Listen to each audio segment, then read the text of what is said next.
This is a new chart of the dollar index, and clearly the dollar tug of war is still ongoing.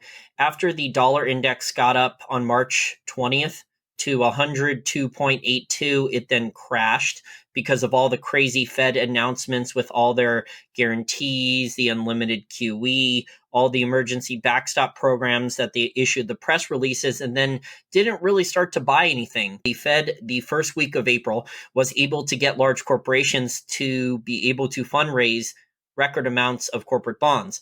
But the dollar index for almost 2 full months, from all of April and a good chunk of May, was able to stay in that trading range there that I put in the box, the blue rectangle box there, that trading range. And recently, towards the end of May, the dollar index finally started to slide. Now, why has the dollar index started to slide?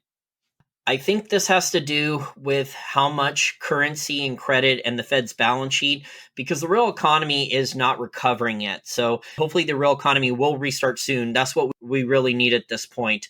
There's just too much depression. Too many people are not earning a paycheck. People are feeling depressed. A lot of people are suicidal, and the economy is just going to have to restart. There's not much of a choice. I don't want people being handed checks, and I don't think a lot of people want to get checks. Well, at least some people don't. This is a chart from Tavi Costa, hedge fund manager Tavi Costa at Crestcott Capital, showing the Fed's balance sheet versus the real economy. This is M2 money supply growth, and it has gone parabolic since early March. So where's the new currency units going? They're going into the stock market, because look at the stock market and all the current events.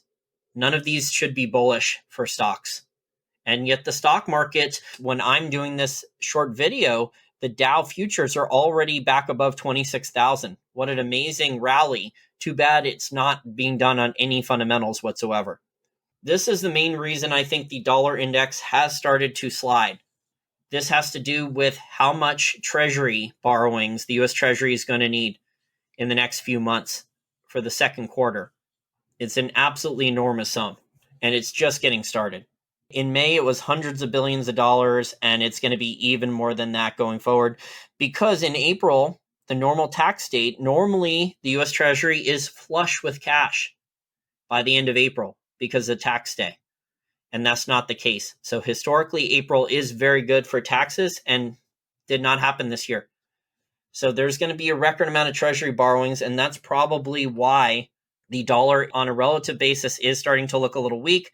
But as you can see there in the old dollar index chart, that the dollar index, it has to get below 94.90.